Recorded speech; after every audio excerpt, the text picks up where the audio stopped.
Regional Noble 9, and I'm asking him to speak to us about and share with us what he knows from his great state. So the congressman from Delaware, who I would like to add is the only person who, well, there may be others, but he is the only person dear to me who actually has less people in his congressional delegation than me.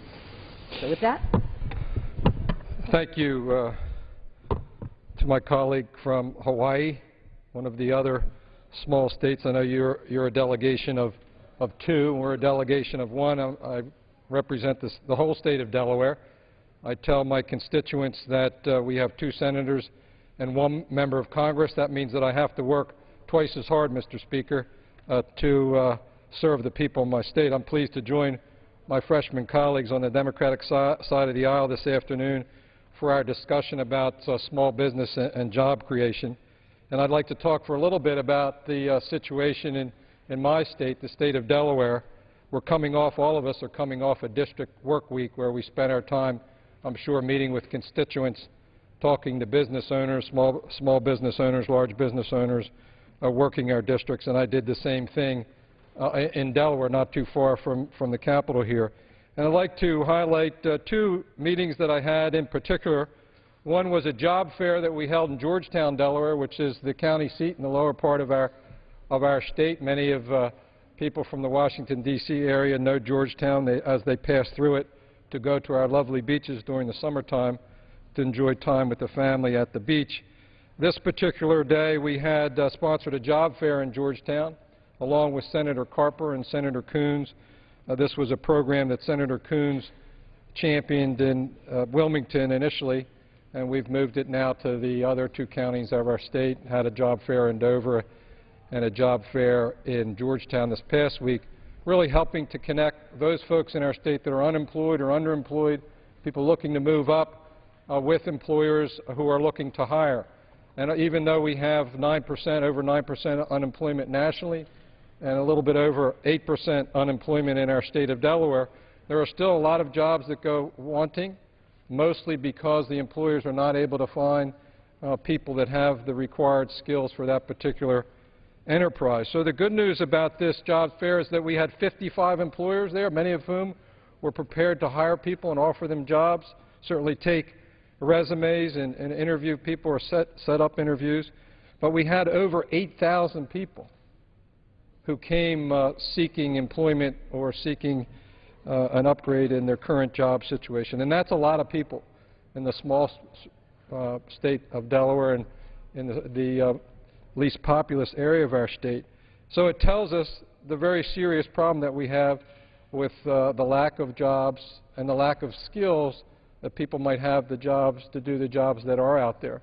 Later on in the week, I met at Pat's Aircraft, which is an airplane, a manufacturing facility at Georgetown Airport, and they've been hiring mechanics, airplane mechanics, over the last several years. And in fact, when I was lieutenant governor, one of the biggest problems that they had was finding workers that had the requisite skills to do the jobs that they have. Now, they've since lost some of that work, but they were looking ahead and anticipating, with some assistance from the FAA, to extend the runway there at Georgetown Airport, going back to your point about the need for infrastructure to stir business development, business growth, and job creation.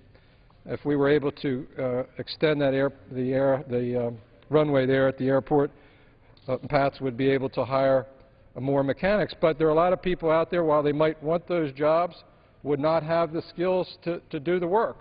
And so Delaware Technical and Community College, with the help of the state government, has developed a training program specifically to prepare workers for that facility and other airplane manufacturing facilities in our region. We have a Dassault Falcon plant which does airplane maintenance and mechanics at the Newcastle County Airport, as well as a large Boeing facility over the line in southeastern Pennsylvania. So these are jobs, they're highly skilled jobs. They're jobs that require mechanical ability. They're jobs that require training.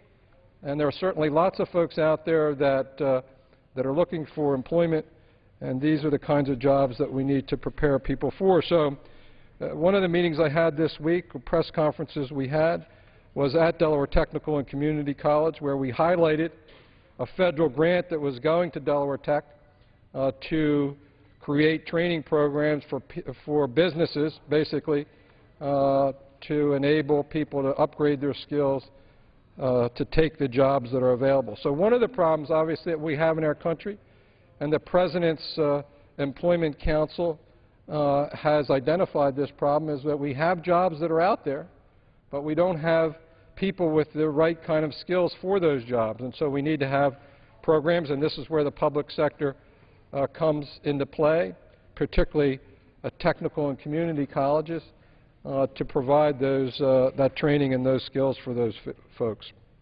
Later on in the week, I met and spoke with the Georgetown Chamber of Commerce, and the Georgetown Chamber, of course, is comprised mostly of very small businesses, and really what they had a really simple message for me as a member of Congress, and that is that they see their businesses struggling because of a lack of confidence among consumers. And when you think about the U.S. economy writ large, about 70% of economic activity is consumer-driven. And so when consumers don't have confidence, either in their employment situation, in the present, they may not be employed, or their future employment situation, they're not willing to spend money on small business services or products in the community, and therefore these small businesses suffer. So their message to me was really a simple one, twofold. One is, do no harm in Washington, D.C. Do the work of the people, solve the problems that we have, and inspire confidence. And I think one of the ways that we can do that, there's a lot of discussion. Most of the discussion that I hear from my constituents in the state of Delaware, and we've had town hall meetings. We're going to have a telephone town hall meeting tonight. I'm sure I'll hear the same thing. Enough of the partisan bickering back and forth across the aisle. Let's focus on the challenges that we face, creating jobs and strengthening businesses, creating a business climate in the short term where businesses can thrive, where consumers can have confidence, so they'll be willing to spend on small businesses and other procurement, and in the long term, address our deficits, our debt, and our budget imbalances. If we're able to do that, we'll at least provide some confidence to the people that we represent that those that they send to Delaware, the members of the House of Representatives here and our senators across the Capitol, are doing their part, are working together, are focused on not the politics of where we all stand in relation to the next election, but on solving the problems that face our country. I think the vote that we have coming at the end of this year, that will be the result of the work of the committee on the budget, will be maybe one of the most important votes in a number of years. I've heard our Majority Whip, Steny Hoyer, refer to it as the most important vote here in the last 30 years. And I think that's right in many respects, because people out there, my constituents, your constituents, Ms. Hanabusa in Hawaii, I see our colleague from Rhode Island, Mr. Cicilline, has joined us as well. Our constituents are asking us, begging us to do our work, to inspire confidence, and to do the right thing for the country. And that involves giving people the skills they need to be able to do the jobs that are available out there, creating confidence so businesses can make investments, so people will be willing to spend money and consume, so our economy will get back on its feet again. And so in the long term, we'll set up a fiscal situation with our government so that the economy can be strong and create jobs for my children and their children. So I want to thank you, thank my colleague from Hawaii for leading our dialogue this afternoon on job creation, on small business development across our country in our respective districts. And I look forward to sitting here with you for a few more minutes and engaging in this dialogue. Thank you once again. I just wanted to give a few words about how the people in Delaware are responding to the work that we're doing or not doing here in Congress. So I want to thank the Speaker for the opportunity to address the Chamber this afternoon. Thank you. Before the congressman from Delaware sits, I just wanted to explore one thing, because when I was in district, one of the comments I got was about the dysfunctional Congress. But one of the things that I asked them to really sit back and look at, and this is really our friends in the media, and they've got to do something about the way they report. I told them that, you know, when they ask about our votes, they should really look at it seriously and say, okay, how many votes are really that controversial? And how many votes, how many times are we just adversaries, and how many times is it that there are just a handful of votes relative to how many we pass in the House that rises to the level of that people would say that we are just cutting down partisan lines? Because I don't really think that that's the case. It's a minority of votes, but it's that which is played up. And when I tell my constituents that, they're sort of amazed. They think every single bill that we practically pass up here is controversial. Did you get that sense from talking to your constituents? Absolutely got that sense, and people were, frankly, that I talked to, Democrats, Republicans, it really didn't matter what party affiliation they had, were pretty fed up with what they had seen in the whole debt ceiling debacle. Not so much the debate around it, but the fact that we let it go to the brink, and that we seem to want to every continuing resolution, every important vote, take it to the brink before coming together, however that might happen, whether it's one side of the aisle getting enough votes or whether it's coming across the aisle and having a bipartisan approach. Frankly, the people in Delaware are more focused on having us address problems and solve those problems, and they're not really concerned at all, in fact, with the politics of it. What they tell me is cut it out. That's right. Cut it out, and they ask me, is it so bad? And I tell them I've been reading a lot of Civil War history. Of late, I read a book about Abraham Lincoln about a year ago, and after that started looking for other books to read. And of course, when we were just after we were sworn in, one of our leaders, Congressman Larson from Connecticut, gave us a history of the House of Representatives. That's right. And because I have been doing so much reading about the Civil War, I decided to go first to those chapters just before the Civil War, during the Civil War, and afterwards, and to read about the history of the House of Representatives. And I want to tell you, it may be hard for some of our constituents in Hawaii and Rhode Island and Delaware to believe it, but things were a lot worse during those period of time. One of the stories was related in the book that one member almost caned another member to death on the floor of the House. I tell my constituents it's not nearly that bad. In fact, we have a lot of friends. Frankly, I have a lot of friends, I know you do, across the aisle. I think the real problem is we have pretty significant differences of opinions on issues, and that's understandable. That's what makes our country so great, frankly, that we can come here. We can come from our respective areas of the country with different points of view. As I look around this chamber, you see America in this chamber through the representatives that are sent here by the people. But we need to understand that this country is greater than all the rest of us as individuals, and that we need to live up to the greatness of our country by recognizing that we got to put our differences at the end of the day beside us, behind us, so that we can come to some resolution for the good of the people at large. That's a great message. The whole is greater than the parts. Thank you. And with that, I'd also like to call another colleague of ours, the congressman from Rhode Island, who was actually my co-sponsor of this time. So with that. I thank the gentlelady for convening this conversation, and thank my friend from Delaware for his thoughtful remarks. I think that, you know, what the American people want from us, and I think as freshmen, we were sent here to do our best to solve the problems, to meet the time. And while I think that has been our responsibility, I think what the American people have seen, unfortunately, is really a lack of action by the Congress of the United States on the most urgent issue of our time, and that is jobs and getting this economy back on track. And I think we have some proposals before the Congress that are sound and that will really do make important progress in our effort to get this economy back on track and create jobs.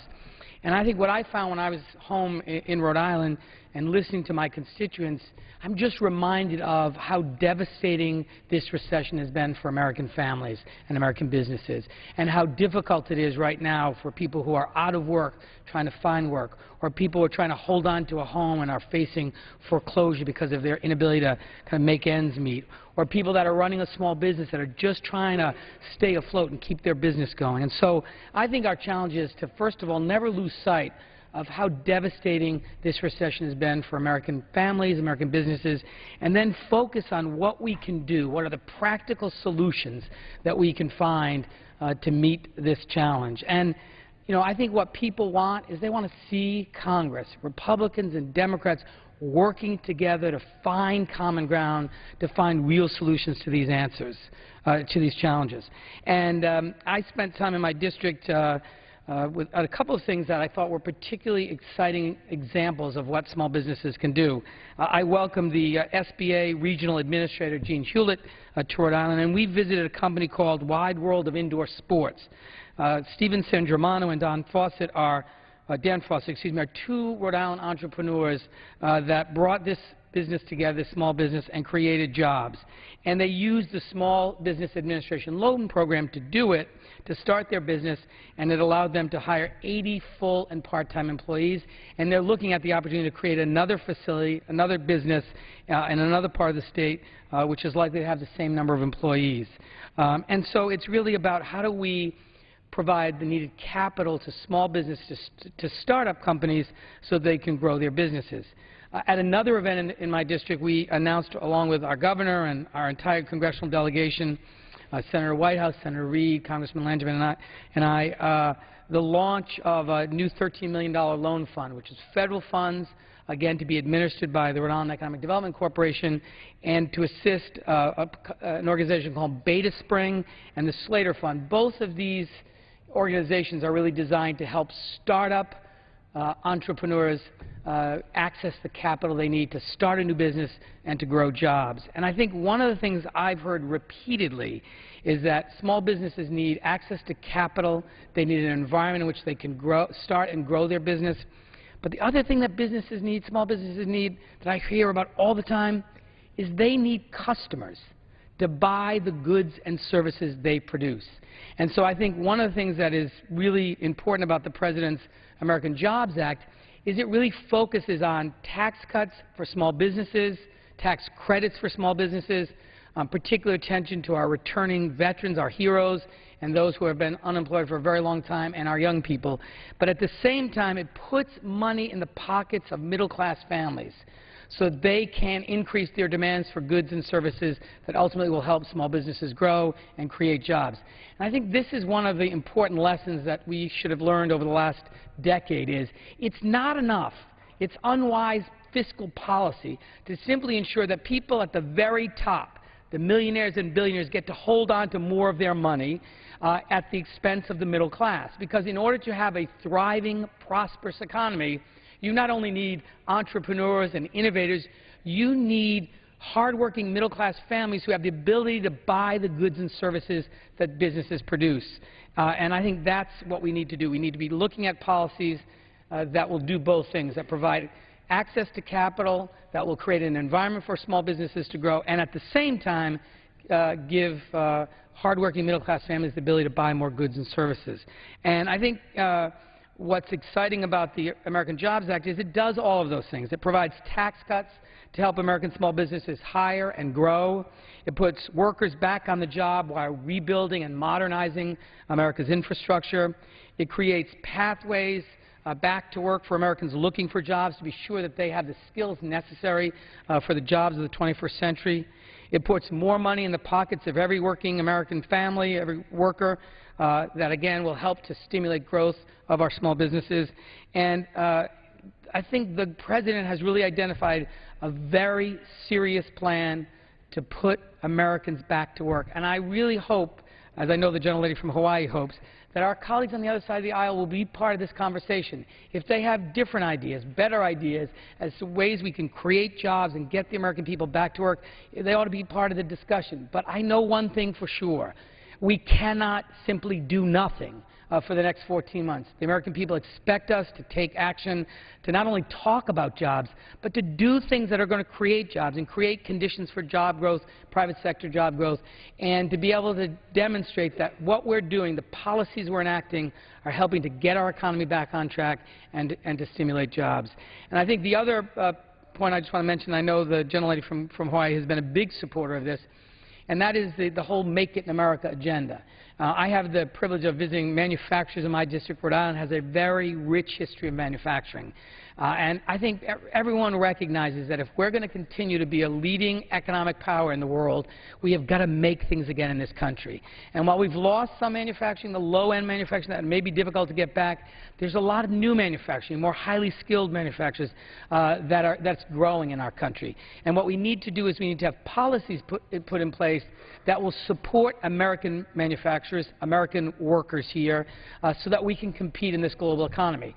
We have a very ambitious, comprehensive agenda on making it in America that begins with the development of a national manufacturing strategy so we can have benchmarks and compete successfully with other countries that are engaged in manufacturing. Creating tax policies that support investments in manufacturing and job growth. One of the pieces of legislation will create what's equivalent to an IRA for manufacturers to reinvest in capital equipment so they can grow jobs. My Make It in America block grant that will help retrofit factories, retrain workers, increase exports, things that are necessary to ensure that American manufacturing can be rebuilt in this country. And this is an area where I think that the public is way ahead of the policymakers in believing that we have to make things again in America. And I thank the gentlelady for her time. Certainly. The chair lays before the House the following enrolled bill.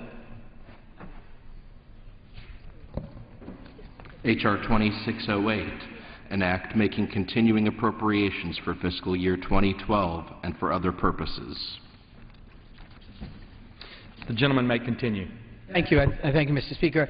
And so I again thank the gentlelady for leading this conversation. I think we all know, particularly as members of the freshman class, that the single most urgent challenge, the single greatest crisis we face right now is job creation, is getting the American people back to work. And when you think about all the other challenges that our country faces, if suddenly 14 million Americans were put back to work, it would go a long way to solving many of the other challenges we face. When people have a job and they have the ability to support themselves and their family, and of course are also contributing as productive taxpayers, that's a benefit to our whole society and certainly to our country. And I hope that what the President has outlined in the Americans Jobs Act, what we've outlined as part of the Make It in America agenda, the investments that are included in the American Jobs Act to rebuild the infrastructure of our country, to invest in roads and bridges and ports so that we can move the goods and services and information necessary to compete successfully in the 21st century.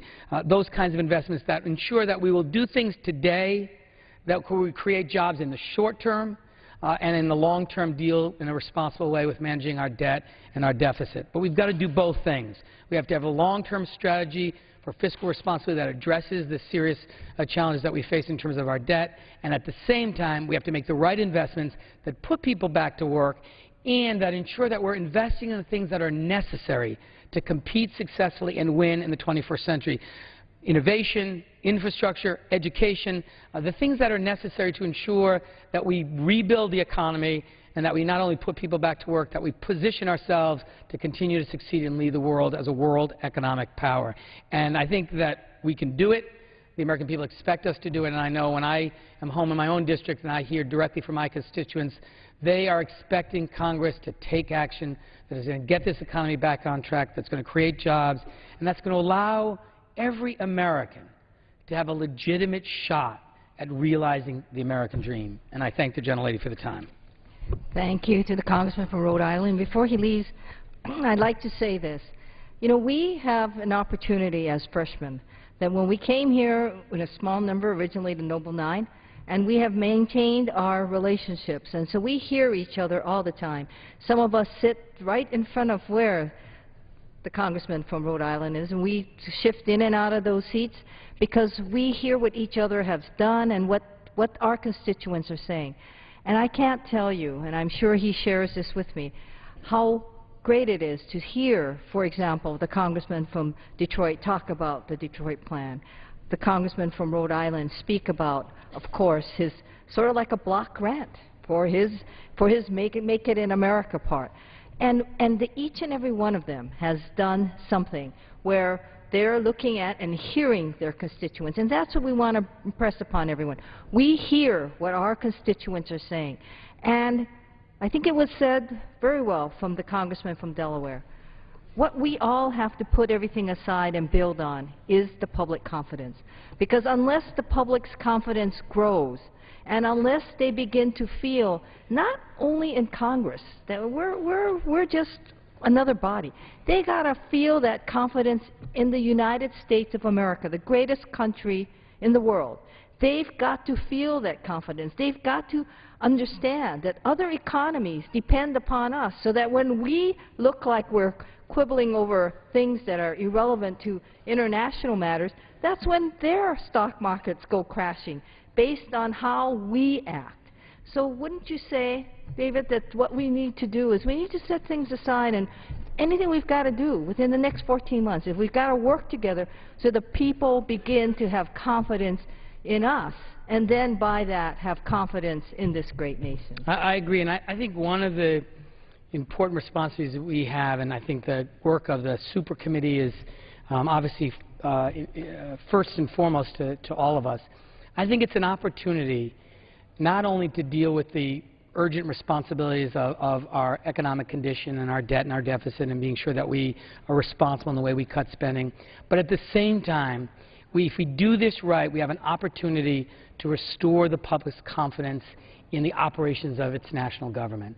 And I think, people are going to look to this. It will not only matter for the next fiscal year, it will matter for many generations. We will be able to demonstrate to the American people that we came together, Republicans and Democrats, and solved this hard set of questions and made the tough decisions to fix our economy and to make sure that America continues to lead the world. And I think I'm hoping that as freshmen on both sides of the aisle, we come here new to this experience, maybe without a lot of the history that so many other members of Congress might have and some of the scar tissue maybe that's been built up over the years. Sure. And I'm hoping the energy and the optimism of our freshman class and our freshman colleagues on the other side of the aisle can help to propel us to a new way of working together in a bipartisan way to solve the real challenges that face our country. And the people, the one message that resonated at home is people think that we're going to do this time and time again. In other words, we're going to have the CR issues, we're going to have the debt ceiling issues, and I've impressed upon them, if the super committee does what it's supposed to do, it's a plan for 10 years.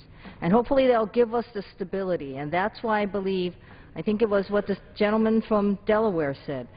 He said, Steny Hoyer, our minority whip, said it's going to be the most critical vote we all take, and one of the most critical votes that this Congress will take, because in these difficult times, that is what's going to render us stability if we're able to do it correctly. So I hope that on both sides of the aisles we're able to do that. So thank you, and thank you, Mr. Speaker. Yep. The gentlelady yields back. Under the Speaker's announced policy of January 5th, 2011, the gentleman from Arkansas, Mr. Griffin, is recognized for 60 minutes as a designee of the Majority Leader. Thank you, Mr. Speaker. I've been listening here on the floor today, and I heard some folks mention the need for action on the issue of jobs. And I agree. Some of them said, hey, there hadn't been much action. There's been a lack of action, I think, was the quote that I heard here on the floor earlier. I'd like to talk about that a little bit. There's been a lot of action on the issue of jobs in the House. When folks talk about the Congress, they sort of group the House and the Senate together. And I understand that.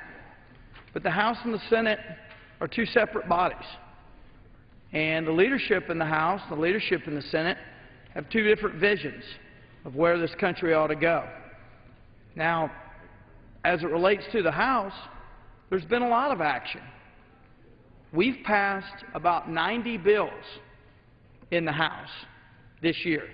During that same time frame, the Senate passed 20. And a lot of those bills that we've passed here in the House directly relate to the issue of job creation and helping our country get back on its feet. Many of us understand that government is not the key job creator in this country. The private sector creates jobs. The government can make things better or make things worse for job creators. And my hope is that we are working to make things better, to create an environment where the private sector can then flourish, can innovate, can advance, and create jobs. Now, let's talk about the action here in the House. We've got a number of bills that we've passed that relate to job creation that were then taken down to the other side of this building and given to the Senate, and that's where they rest. They're just sitting there. A lot of us grew up in the 70s. We remember Schoolhouse Rock. We remember that little bill sitting on Capitol Hill. That bill can't become a law unless it passes this House, the Senate, and then the President signs it. Well, that little bill was passed out of here. He's waiting on the Senate to do something about it, that little jobs bill. And there's a whole host of them down there with him. And let me mention a few of them. First and foremost, when we got here in January, we voted to repeal Obamacare, the health care law that recently passed. Why do we do that? Because it is a source of angst and uncertainty and government spending, out-of-control government spending and excessive regulation, the likes of which this country has never seen before. We voted to repeal that on the first day, for the first week back, or the first week we got here. We sent that over to the Senate, and they didn't pass it.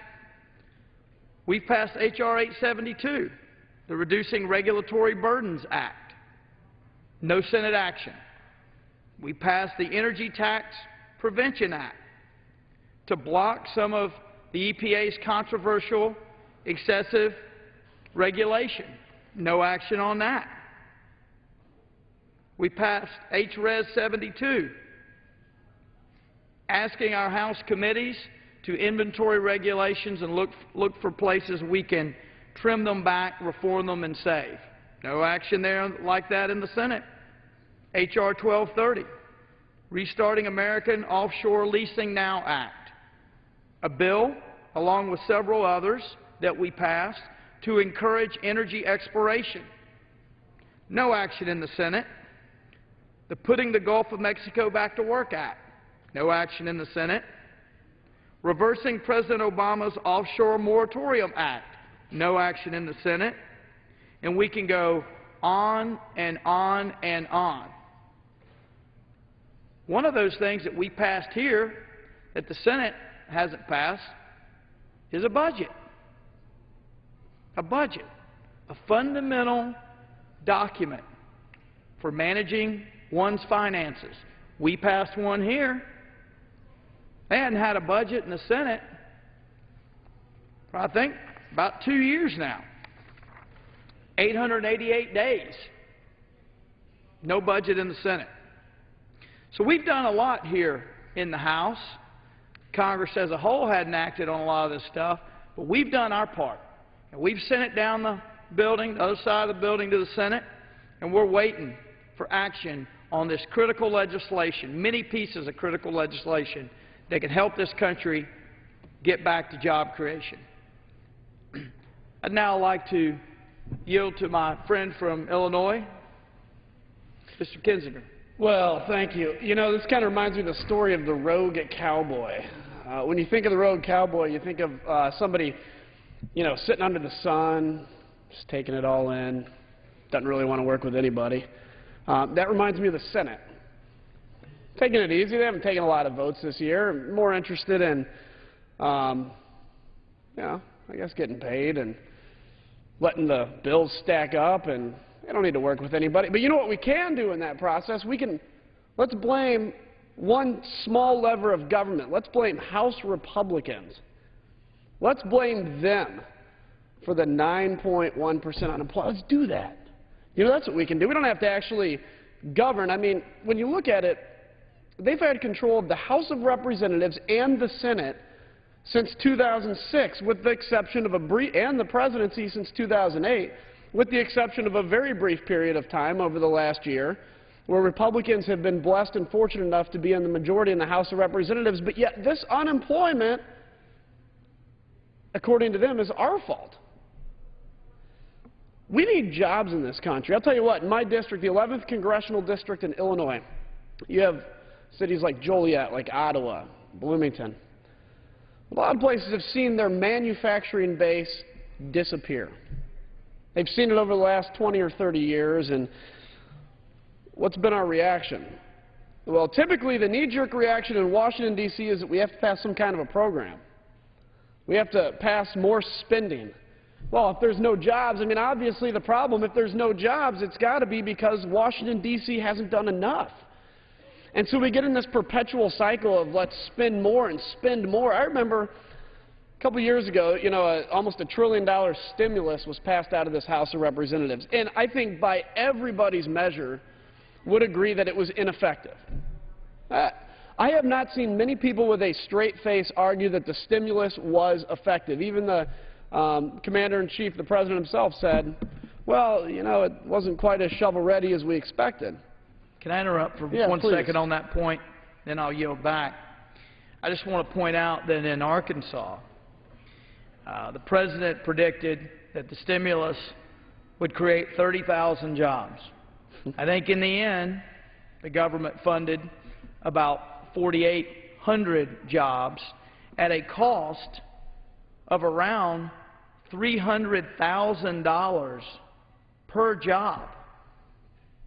Now, if someone would have just given me the checkbook, I could have created more jobs writing people checks and could have saved people all the work. I mean, the idea that you create jobs at $300,000 a job is just unbelievable. But you know what, and that's a great point. You know what's amazing to me is you put out those very staggering numbers, and every American should just be horrified at those numbers. But I've actually heard members of the other side of the aisle say the problem is the stimulus wasn't big enough. I mean, you guys, I think most people listening today have heard that. The stimulus just wasn't big enough. Okay, well, I disagree, but fine. Theoretically, let's say it wasn't big enough. So what do we need, another $2 trillion or $3 trillion stimulus? A gajillion dollar stimulus? Because then everybody can go back to work. But the President puts a $450 billion stimulus. So the only argument I've heard that has any credence, and it doesn't, but is that it wasn't big enough. That's why it didn't create jobs. So stimulus 2, which is smaller, has got to do what the large stimulus 1 never did.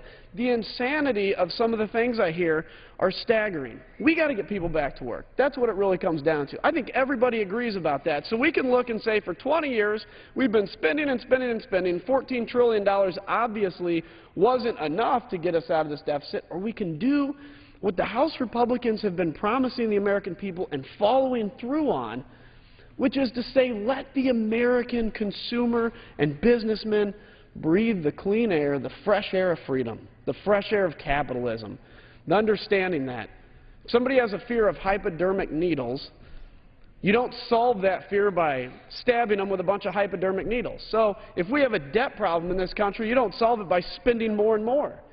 You initially figure out a better way to deliver those solutions. Look, federal government isn't the answer. Everybody you're going to hear from tonight is going to tell you federal government isn't the answer. In many cases, it's the problem. But the answer, the thing that has made our country great, the thing that has made us powerful, is the people that live here not the government that represents it. It's the people. So I think as this discussion goes on tonight, I look forward to listening and being part of it.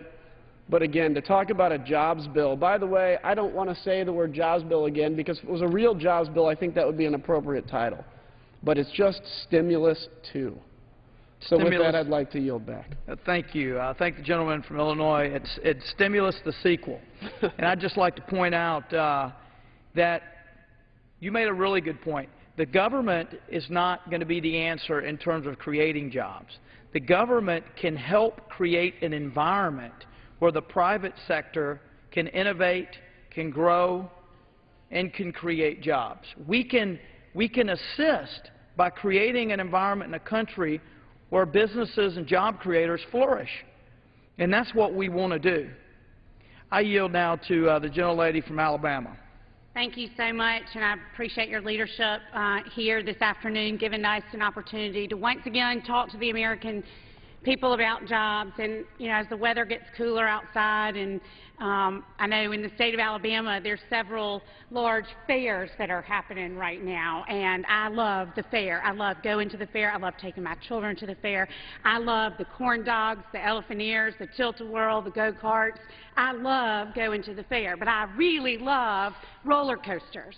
And what I love about roller coasters is the anticipation, the tick, tick, tick, as the carts reach the top of the hill. And every tick on that anticipation of unleashing the speed of that roller coaster are all of these job-creating bills that we've passed right here in this House of Representatives. And yet, it's like being on a roller coaster and you reach the very top and it shuts down. Because every piece of legislation that we have passed in order to unleash the private sector's speed and momentum to get this economy back on track is dead in the water, dead on arrival in the Senate. We can't take it anymore. I've just gotten back from my district like all of you have, and I've traveled around and I've looked into the eyes of the people who want to create these jobs. Our American job creators are sitting on almost $2 trillion that they could be reinvesting in the private sector. Yet, as I have mentioned on this floor time and time again, I have visited places that have told me that every dollar in extra capital that they have, they're having to reinvest back into their company in order to comply with EPA regulations. This is unconscionable. This is unconscionable at a time when our country is so desperate for good-paying jobs, and people have given up even looking for those jobs. I want to talk real quickly about a recent trip that I took to International Paper in Prattville, Alabama, and I had the opportunity to sit down with them and talk specifically about a bill that we have in front of us on the floor today, and that's the Boiler MAC bill. And the thousands and thousands of dollars and millions of dollars all across this country, and all the jobs that are going to be lost if this rule is implemented. They just can't comply. They have spent so many dollars already to already comply with the regulations in place, and this will essentially shut them down. This is just one more example of what this Congress is trying to do in order to allow the private sector to create jobs. All of us make site visits to companies and to manufacturing sites throughout our district, and all you have to do is see the empty space, the empty cubicles. This is real. This isn't some pie-in-the-sky thing that we're just standing here on the floor talking about. This is real. There are real people hurting, and we've got to get the government out of the way. So I look forward to continuing this discussion with all of you this afternoon, but on behalf of Alabama's 2nd District, we'll keep fighting for the opportunity. And we've got it right here, just the tick, tick, tick on the roller coaster, waiting for that free fall, but we've got to get Senate Democrats on board. Thank you. I thank the gentlelady from Alabama. I would say that when I sit down and meet with constituents, whether it be here or back home in Little Rock,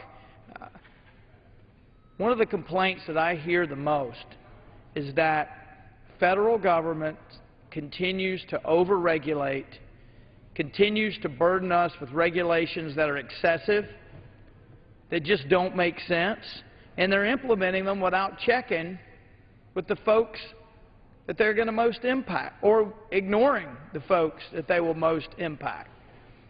And Well, there are a number of agencies that are doing that. We hear a lot about the EPA, but it's not just the EPA.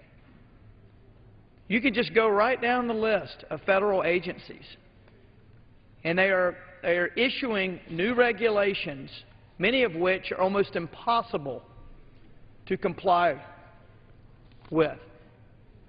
Today, we voted on the Concrete MACT, M-A-C-T, and the Boiler MACT legislation to help prohibit the EPA from implementing some of these harmful rules.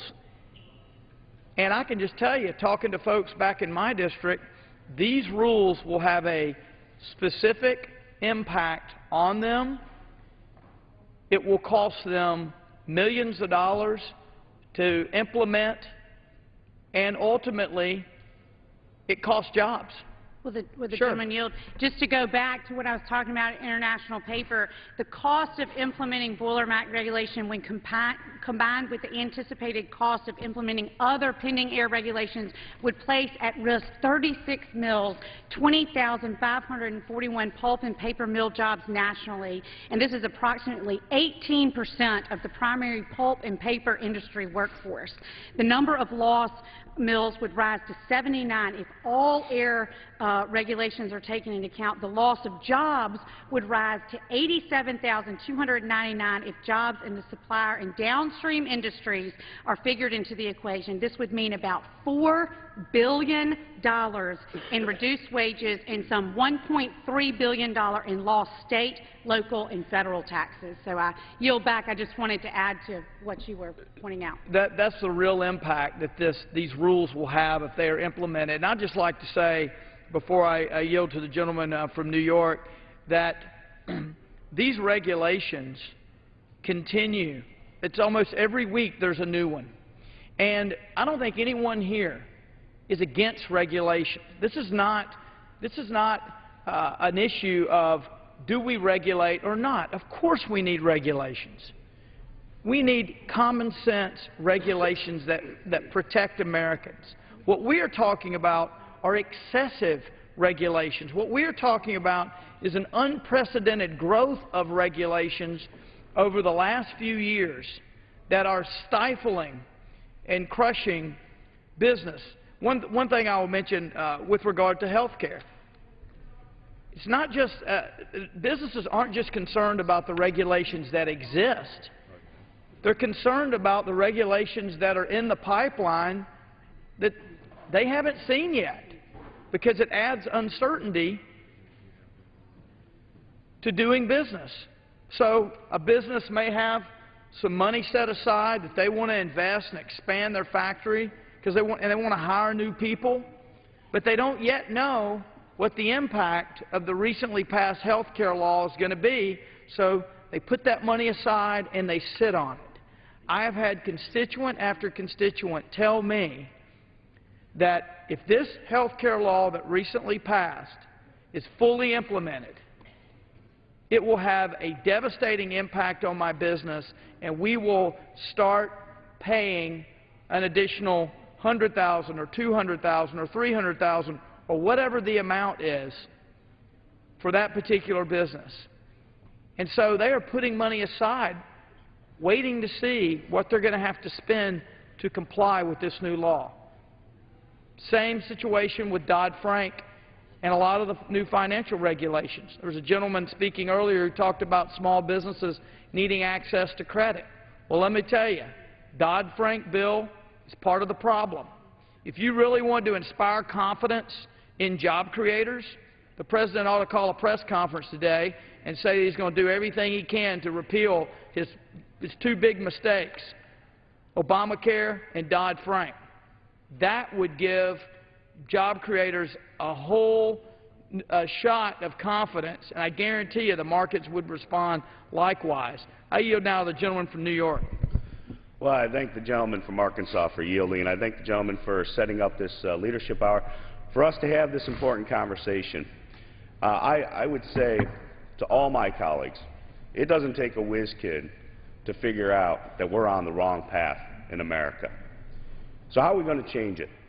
I come to this chamber always in an optimistic manner.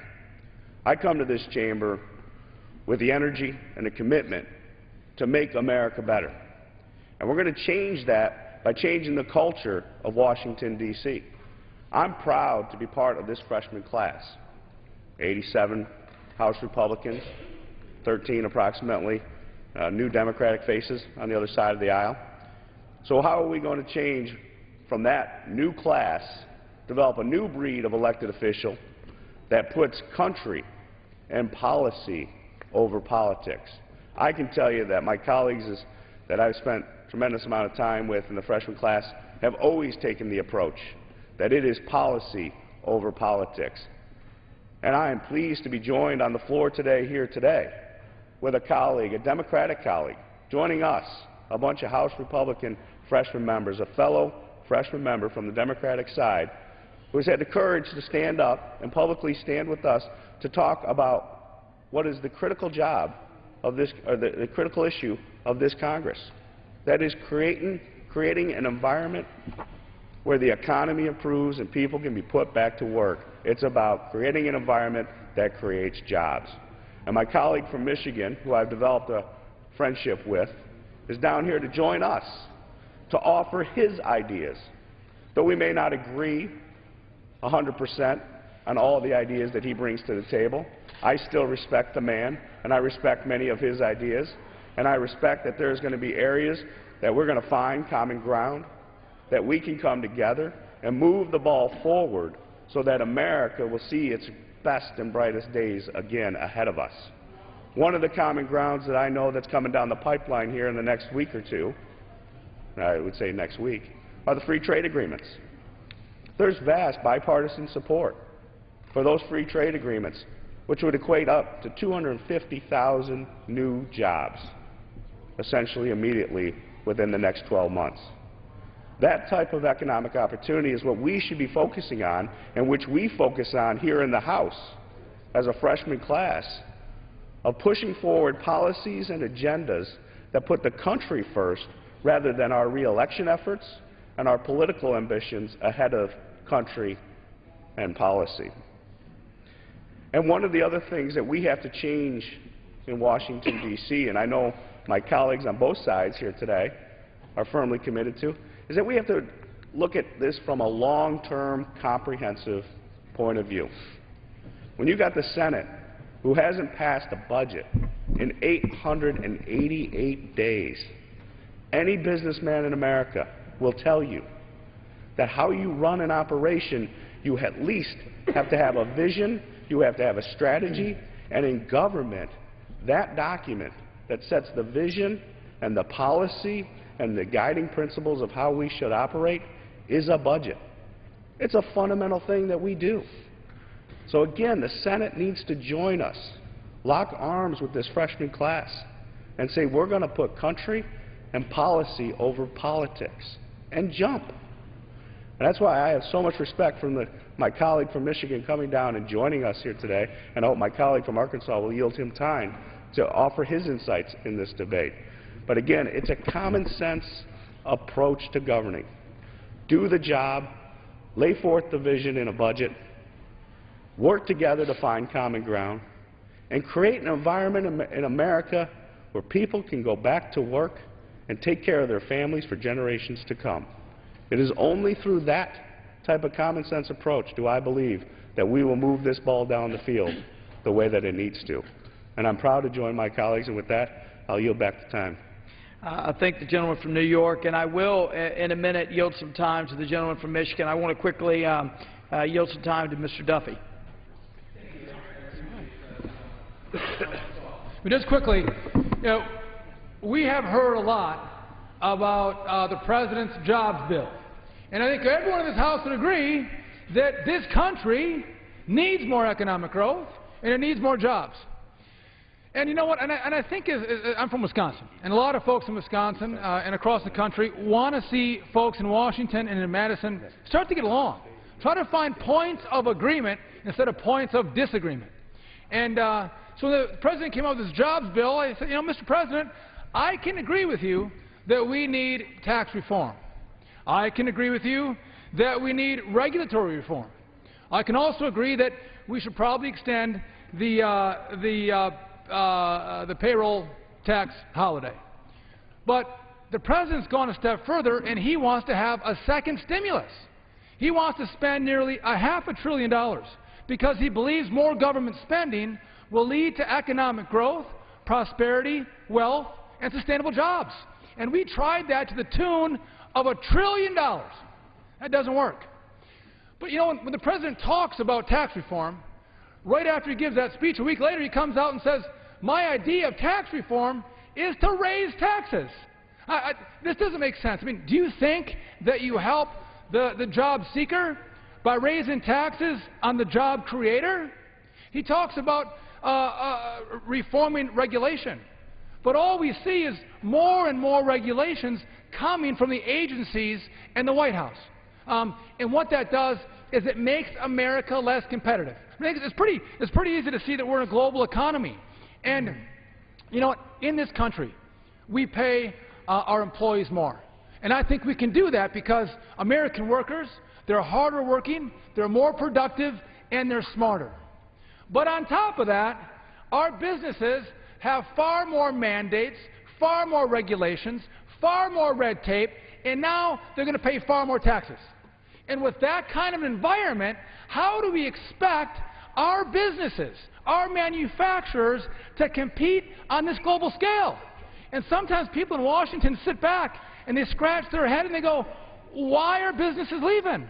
Well, Washington has made it uncompetitive for American industry, American small manufacturers to compete, succeed, and win, and put our hard-working families back to work.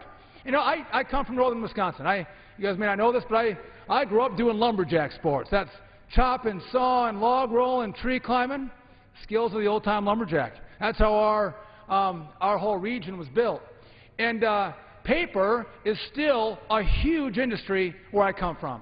And that the EPA was coming out with a Boiler MAC regulation.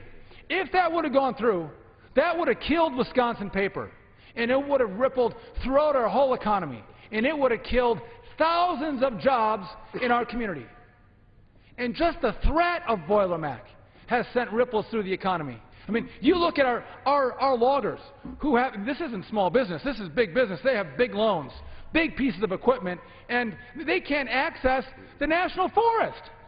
I mean, there are policies coming from this town that make it so much harder for our small businesses to succeed, compete, grow, and hire our hard-working people. We have to switch it around. I'm not a farmer. I said I was a lumberjack. But I do have a garden. And you know, I think the economy is much like a garden. When you garden, you know, you have to have good seed and good soil, right? And you have to have sun and water. And if you put that all together, it's amazing. Your plants will grow. Once in a while, you could throw a little Miracle-Gro on there, and they grow a little more. The economy is no different. You can't have no sun and bad soil and just pour Miracle-Gro and expect the plant to grow. It doesn't work that way. We need to set the environment for expansion and growth and American competitiveness. That's not happening right now. We need to change these policies. And so you look at what we've done in the House. In this House, those are the bills we passed. We passed bill after bill after bill that makes the environment more competitive for American industry, which means we would have more jobs in America. And they die in the Senate. And I think it's almost Fruit Loop legislation in the Senate, which is no legislation. And until we start to turn this process around, start to focus on points of agreement that will turn the economy around and put our people back to work, I think you're going to see a continued discontent of people in this country with this town. So with that, Mr. Speaker, but the gentleman from Arkansas, I'm proud to be here with this freshman class, doing the hard work in a bipartisan way, trying to change the environment to put our families back to work, and I yield back. What you've just described is the fact that we can't mandate companies to come back to the United States. We can't mandate companies to invest in the United States. We have to attract them. We have to create an environment where they want to do business. And we've got to create an environment where they want to invest. We want people to look at the United States and say, that's the only place in the world to do business. That's where I want to create jobs. That's where I want to innovate. That's where I want to invest. And as you say, the rules, a lot of the rules that we've set up have run folks off. So they're creating jobs, but they're creating them somewhere else. Yield to the gentlelady from Alabama. I just want to interject real quickly because you talked about the forest products industry, and since 2006, it's already lost 31% of its workforce. That's nearly 400,000 high-paying jobs located in mainly small rural communities. And without passing this Buller-Mack legislation, the situation's only going to become worse. So I just wanted to throw that in there. I want to yield quickly to our friend from the other side of the aisle who's joined us, the gentleman from Michigan. I want to thank the gentleman from Arkansas for giving me some time to address this body, and also to my good friend, the gentleman from New York, Mr. Reed, for inviting me here to be here. As you know, I'm a Democrat. I'm currently vice president of the Democratic freshman class. And yeah, you know, we may have our differences, but you know, the people that we represent in this great country are all different. That's what makes our country so strong and so great, is that we attracted people from all around the world with their different talents and perspectives, but they all have the opportunity to responsibly express themselves and leverage their talents to build one of the greatest countries our civilization has ever known. One thing I do know that we can agree on is that the role of this Congress to create jobs is to help improve the business climate to keep and attract the investment that creates jobs. I want to give you an example of a place that I was born and raised in and that I currently live in, the city of Detroit. That metropolitan area has lost more jobs than any other metropolitan area in the last 10 years. Home foreclosures came through, hit our city like a wave, destroyed blocks and blocks of formerly viable neighborhoods. It's been heartbreaking for me to see what's happened not only to the city, but for the people that I love, many of whom have had to leave the city for the suburbs. They moved out of state. Many have just lost hope altogether. But I want to get to the point. What businesses have told me on what they need to stay in the city and what businesses would need to locate in the city, it's the same things that Detroit families want. Simple, basic things. Safe neighborhoods, good schools, a low cost of living and doing business. So think about it. If we could provide better public safety for folks, if we could improve the schools and cut those high municipal taxes in Detroit, I know that we can keep businesses and attract new jobs. And here's why. Even though this city has been very hard hit economically, we've got the best manufacturing know-how in the country. We've got a great trained workforce. If we're able to hire more police officers, hire better teachers, keep our schools open longer, cut our property taxes by eliminating our daunting municipal and school debt, and eliminate our city income tax on residences and non-residences, we could bring jobs back to Detroit. And not only that, we could create jobs for this country. Now, all that sounds like it costs money. It does cost money. But here's what I'm proposing. It's not new money. Let's just use the existing tax revenue that Detroit businesses and Detroit individuals pay right now. We put that money in trust on a pilot basis to see how it works.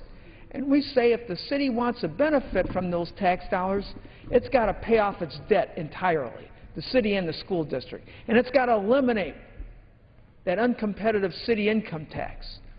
And then the rest of the money can only be invested in those core areas that will improve the business climate of that city, like making the streets safer, the schools better, and rebuilding those crumbling roads and water systems.